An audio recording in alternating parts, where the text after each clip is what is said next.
Bismillahirrahmanirrahim. Assalamualaikum warahmatullahi wabarakatuh. Selamat malam dan salam sejahtera untuk kita semua. Pada yang terhormat Bapak Zainal Arifin selaku dosen mata kuliah Hak Atas Kekayaan Intelektual dan kepada teman-teman yang saya hormati. Pada kesempatan kali ini kami dari kelompok 7 akan mempresentasikan hasil kerja kelompok kami tentang rahasia dagang. Sebelumnya saya akan memperkenalkan kelompok 7 yang terdiri dari Al-Tarik, Laksma, Anggara, kemudian Garaldo Wahyu, Gani Agriza, Imron Masadi, saya sendiri Naufal Bahri, Sandro Iko, dan Sepia Fasku. Baik, langsung saja kita mulai mempresentasikan mengenai pengertian rahasia dagang yang akan disampaikan oleh teman saya, Sepia Fasku. Kepadanya saya persilahkan. Baik, terima kasih Pak Moderator. Di sini saya akan menjelaskan pengertian rahasia dagang. Menurut Undang-Undang Nomor 30 Tahun 2000 tentang rahasia dagang, khususnya pasal 1 ayat 1 menyatakan bahwa rahasia dagang adalah informasi yang tidak diketahui oleh umum di bidang teknologi atau bisnis, mempunyai nilai ekonomi karena berguna dalam kegiatan usaha dan dijaga kerahasiaannya oleh pemilik rahasia dagang. Baik, di sini definisi rahasia dagang. Informasi yang tidak diketahui oleh umum di bidang teknologi atau bisnis mempunyai nilai ekonomi karena berguna dalam kegiatan usaha dan dijaga kerahasiaannya. Baik, dalam ketentuan dalam Undang-Undang Nomor 30 Tahun 2000 tentang rahasia dagang yang menyebutkan bahwa rahasia dagang adalah informasi yang tidak diketahui oleh umum di bidang teknologi atau bisnis, mempunyai nilai ekonomi karena berguna dalam kegiatan usaha dan dijaga kerahasiaannya oleh pemilik rahasia dagang. Hak rahasia dagang adalah hak atas rahasia dagang yang timbul berdasarkan Undang-Undang Rahasia Dagang. Baik, terima kasih penjelasannya. Selanjutnya mengenai sifat rahasia dagang dan pelanggaran-pelanggaran akan disampaikan oleh teman saya, Garaldo Wahyu. Kepadanya saya persilahkan. Suatu rahasia dagang akan mendapatkan perlindungan apabila informasi tersebut bersifat rahasia.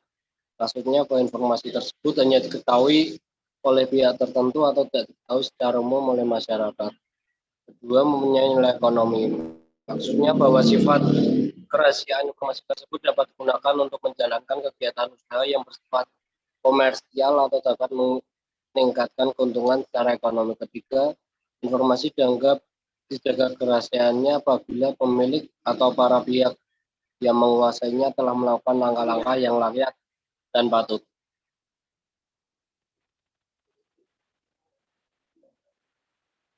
Lanjut.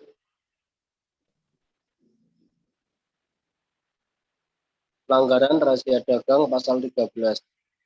Pelanggaran rahasia dagang juga terjadi apabila seseorang dengan sengaja mengungkapkan rahasia dagang, mengingkari kesepakatan atau mengingkari kewajiban tertulis atau tidak tertulis untuk menjaga rahasia dagang yang bersangkutan.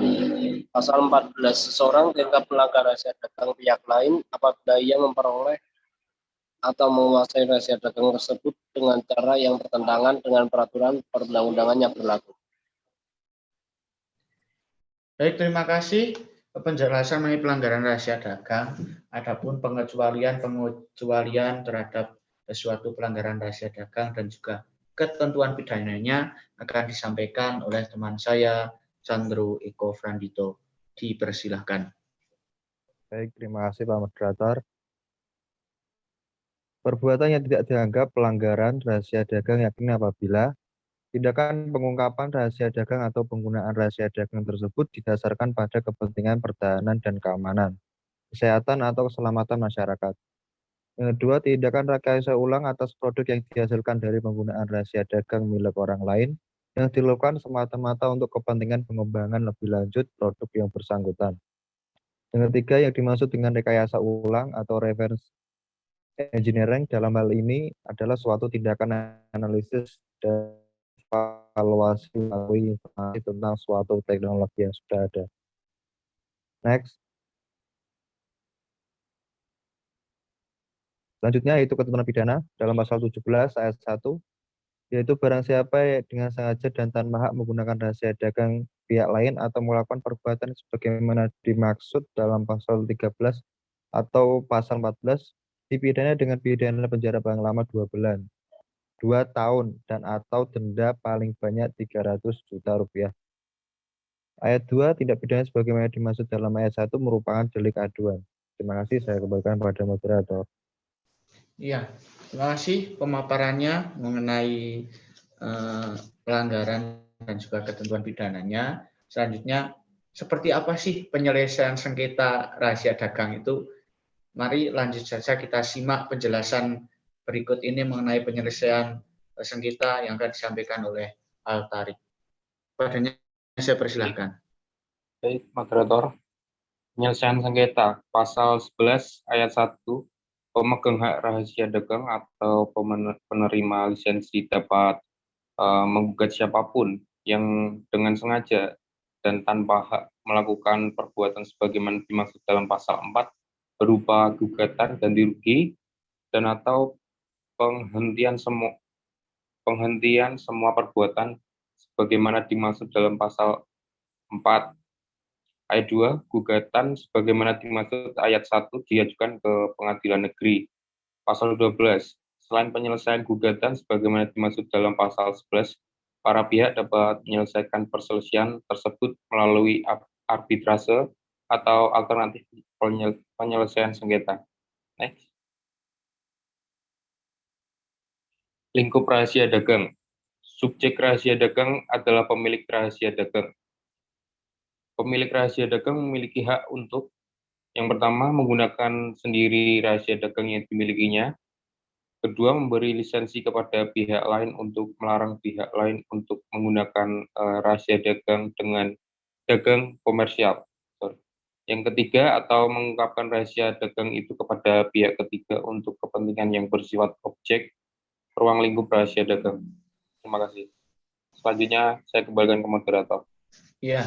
Selanjutnya mengenai lamanya perlindungan mengenai rahasia dagang akan disampaikan oleh teman saya, Saudara Gani Agriza. Saya persilahkan. Baik, terima kasih moderator atas waktunya. Baik, di sini saya akan menjelaskan apa yang menjadi objek ruang lingkup rahasia dagang. Menurut Undang-Undang Nomor 30 Tahun 2000, Pasal 2, objek ruang lingkup rahasia dagang meliputi yang pertama adalah metode produksi, yang kedua metode pengolahan, terus yang ketiga metode penjualan atau informasi lain di bidang teknologi dan atau bisnis yang memiliki nilai ekonomi dan tidak diketahui oleh masyarakat umum. Selanjutnya, baik untuk lama waktu perlindungan suatu rahasia dagang. Dengan adanya unsur kerahasiaan dalam suatu rahasia dagang, maka menyebabkan rahasia dagang tidak memiliki batas jangka waktu perlindungan. Karena yang terpenting adalah selama pemilik rahasia dagang tetap melakukan upaya untuk menjaga kerahasiaan dari informasi, maka informasi tersebut masih tetap dalam perlindungan rahasia dagang. Selanjutnya saya kembalikan kepada moderator. Iya, terima kasih penjelasannya. Tadi sudah dijelaskan mengenai berapa lama perlindungannya, dari selama masih dijaga kerahasiaannya masih mendapat hak perlindungan. Selanjutnya, slide yang terakhir mengenai prosedur perlindungan dan pengalihan hak-hak akan disampaikan teman saya, Saudara Imron Masadi. Saya persilakan. Terima kasih moderator. Prosedur perlindungan rahasia dagang. Untuk mendapatkan perlindungan rahasia dagang, tidak perlu diajukan pendaftaran atau berlangsung secara otomatis. Karena undang-undang secara langsung melindungi rahasia dagang tersebut. Apabila informasi tersebut bersifat rahasia, bernilai ekonomis dan dijaga kerahasiaannya, kecuali untuk lisensi rahasia dagang yang diberikan. Lisensi rahasia dagang harus dicatatkan ke Ditjen HKI Depkumham. Selanjutnya, pengalihan hak dan lisensi rahasia dagang. Hak atas rahasia dagang seperti hak atas kekayaan intelektual yang lain merupakan benda bergerak tidak berwujud, oleh karenanya dapat beralih atau dialihkan dengan 1. Pewarisan, 2. Hibah, 3. Perjanjian tertulis. 4. Sebab-sebab lain yang dibenarkan oleh peraturan undang-undangan. Lisensi adalah izin yang diberikan oleh pemegang hak rahasia dagang kepada pihak lain melalui suatu perjanjian berdasarkan pada pembelian hak izin untuk menikmati manfaat ekonomi dari suatu rahasia dagang yang diberi perlindungan dalam jangka waktu tertentu dan cara tertentu. Saya kembalikan ke moderator. Terima kasih. Baik, itu saja penyampaian materi mengenai rahasia dagang dari kelompok kami. Selanjutnya kita akan membahas mengenai kasus dalam rahasia dagang. Saya bacakan kasusnya, mohon disimak dengan benar. Sengketa rahasia dagang yang terjadi antara PT General Food Industry atau GFI dengan kedua mantan karyawannya yang berawal dari Rahmat dan Andreas yang dulunya bekerja di PT GFI, keduanya berpindah tempat kerja di perusahaan saingan yaitu PT Bumi Tangerang. Setelah sekitar 8 tahun mereka bekerja di perusahaan tersebut. Mereka beralasan karena gaji dan karir yang sulit naik. 3 bulan setelahnya, keputusan yang diambil oleh Rahmat diikuti temannya yaitu Andreas dengan keluar dari PT GFI. Kedua karyawan tersebut menciptakan suatu produk yang sama dengan apa yang dilakukannya di tempat bekerja terdahulu. Setelah mengetahui hal tersebut, maka PT General Food Industry mengajukan gugatan terhadap kedua karyawan tersebut dan juga PT Bumi Tangerang. Selain itu, mereka juga dinilai tak mematuhi surat pernyataan yang telah mereka sepakati pada Mei 2001 yang isinya tentang setia, jujur, dan memegang teguh rahasia perusahaan. Di dalam perjanjian kerja tersebut juga tertulis bahwa selama 2 tahun setelah keluar dari PT GFI, mereka tidak boleh bekerja di perusahaan saingan. Pada kasus ini, jaksa penuntut umum menuntut kedua karyawan tersebut, yaitu Rahmat dan Andreas, dengan pelanggaran rahasia dagang, dan hakim telah memvonis kedua karyawan tersebut dengan hukuman pidana 2 bulan penjara. Kedua terpidana tersebut dianggap telah melanggar pasal 17 Undang-Undang Nomor 30 Tahun 2000 tentang rahasia dagang, yaitu bahwa tanpa hak telah menggunakan rahasia dagang pihak lain. Saya kira itu pemaparan kasusnya. Selanjutnya sesi diskusi, sesi tanya jawab kepada teman-teman yang ingin berpendapat. Saya persilakan. Ada? Izin berpendapat, moderator. Ya, boleh. Silahkan Saudara Al-Tariq menyampaikan argumennya. Menurut pendapat saya pribadi, apa yang diputuskan oleh hakim sebenarnya sudah tepat. Karena kedua mantan karyawan PT GFI telah membocorkan rahasia dagang, rahasia perusahaan, dan beralih ke PT Bumi Tangerang yang merupakan perusahaan saing. Selain itu, kedua karyawan tersebut juga melanggar perjanjian kerja yang isinya setia, jujur, dan memegang teguh rahasia perusahaan. Di dalam perjanjian tersebut juga tertulis bahwa seorang tidak boleh bekerja di perusahaan saing selama 2 tahun setelah mereka keluar dari PT GFI. Jadi sekali lagi putusan hakim menurut saya sudah tepat, moderator. Kurang lebihnya seperti itu. Terima kasih. Ya, terima kasih Saudara Al-Tariq. Mungkin saya juga memberikan pendapat lagi kepada yang lain, entah mau mengomentari pendapat Al-Tariq atau berpendapat dengan kasus tersebut. Silakan, ada lagi? Ada, moderator. Mohon izin moderator. Ya, boleh. Baik, terima kasih. Menurut pendapat saya, 2 mantan karyawan PT GFI yang bernama Rahmat dan Andreas tidak melanggar rahasia dagang. Karena PT GFI ini juga tidak secara jelas menyatakan hal apa sajakah yang menjadi rahasia perusahaan. Selain itu, dalam persidangan juga tidak ada saksi yang bisa meyakinkan terjadinya pelanggaran terhadap rahasia perusahaan.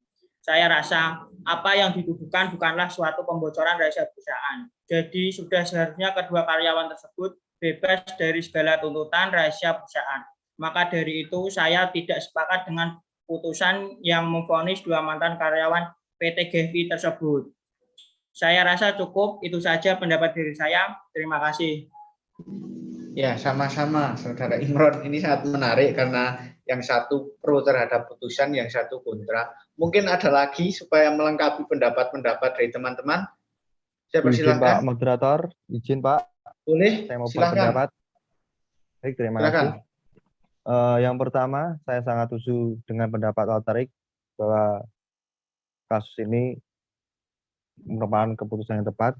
Dan menurut pendapat saya, dalam kasus ini yang terjadi adalah adanya delik formal. Delik formal itu tak perlu menunggu akibat dari perbuatannya. Ketika kedua melanggar perjanjian, disitulah terjadi tindak pidana yang mengarah kepada pembocoran rahasia dagang.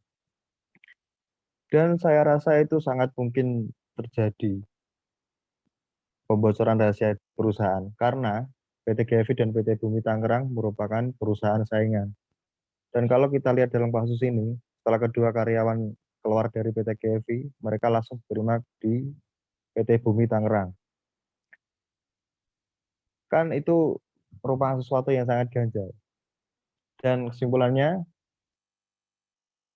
kasus ini merupakan keputusan yang tepat untuk kedua karyawan itu mendapat hukuman yang setimpal. Kurang lebihnya seperti itu pendapat saya. Saya kembangkan pada moderator.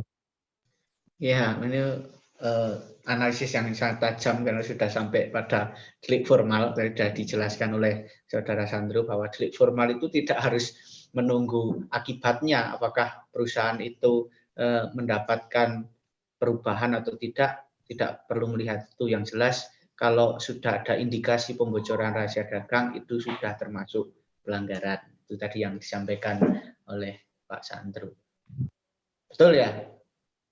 Iya Pak, karena Ya, dalam kasus ini mengarah pada barang bukti mengarah pada kedua karyawan tersebut. Salah satunya dia melanggar perjanjian yang jujur, setia, dan juga dia telah melanggar surat perjanjian yang selama 2 tahun tidak boleh melamar di perusahaan saingan.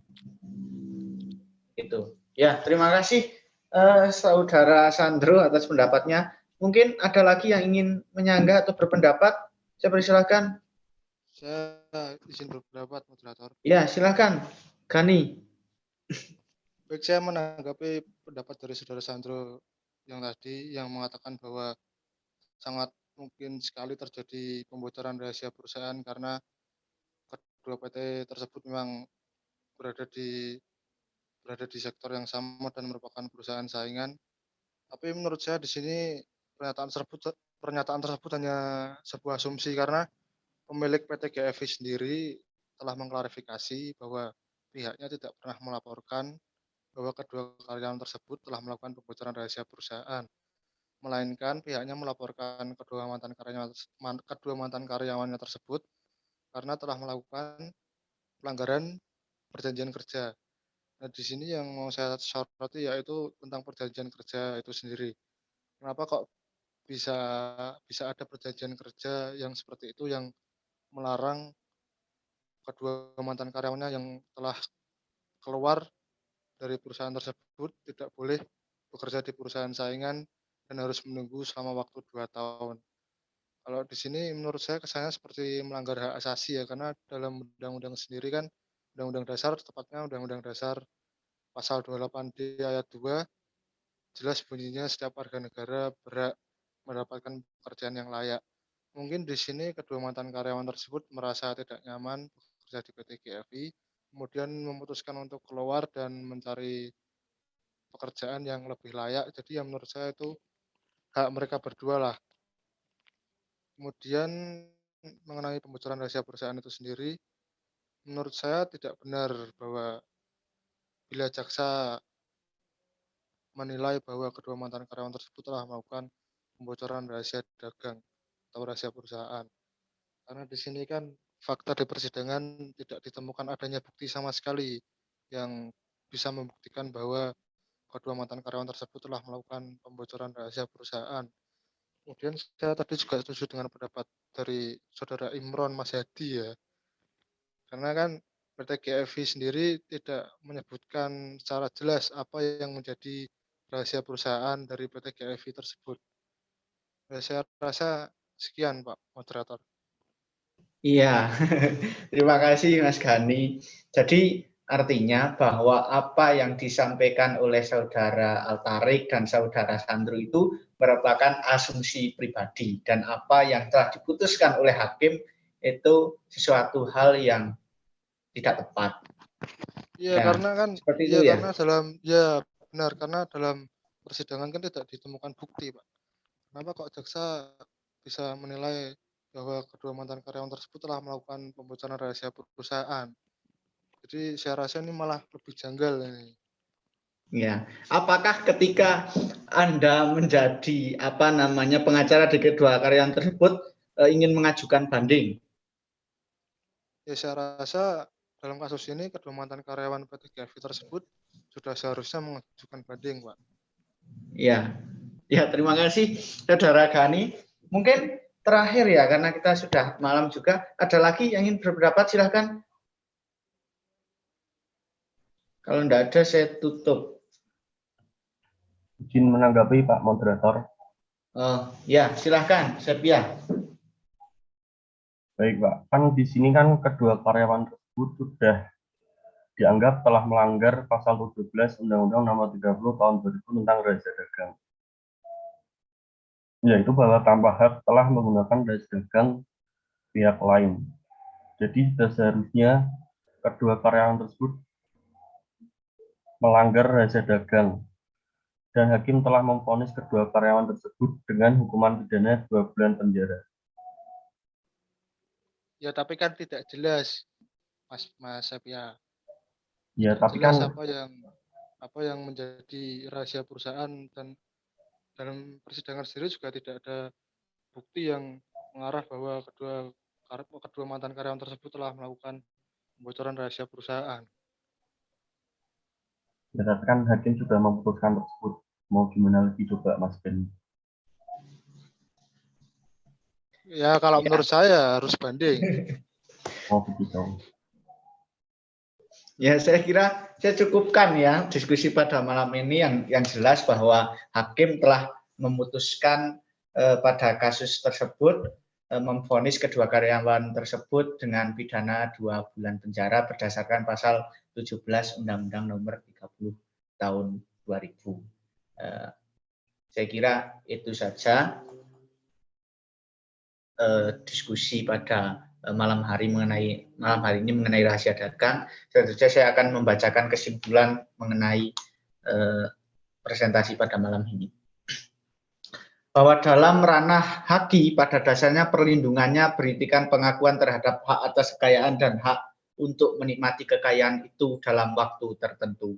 Artinya selama waktu tertentu pemilik atau pemegang hak atas haki dapat mengizinkan atau melarang untuk mengetahui atau menyebarluaskan informasi yaitu rahasia dagang tersebut. Apabila seseorang merasa pihak lain telah melanggar rahasia dagang yang dimilikinya, maka ia sebagai pemegang rahasia dagang atau pihak lain sebagai penerima lisensi dapat menggugat siapapun yang dengan sengaja telah membocorkan rahasia dagang. Karena rahasia dagang merupakan informasi yang tidak diketahui oleh umum di bidang teknologi dan atau bisnis yang mempunyai nilai ekonomi karena berguna dalam kegiatan usaha serta dijaga kerahasiaannya oleh pemilik rahasia dagang. Saya kira itu saja presentasi dari kelompok kami. Kami diskusikan, Anda simpulkan. Kita jumpa lagi pada diskusi yang akan datang. Sekian dan terima kasih. Assalamualaikum warahmatullahi wabarakatuh.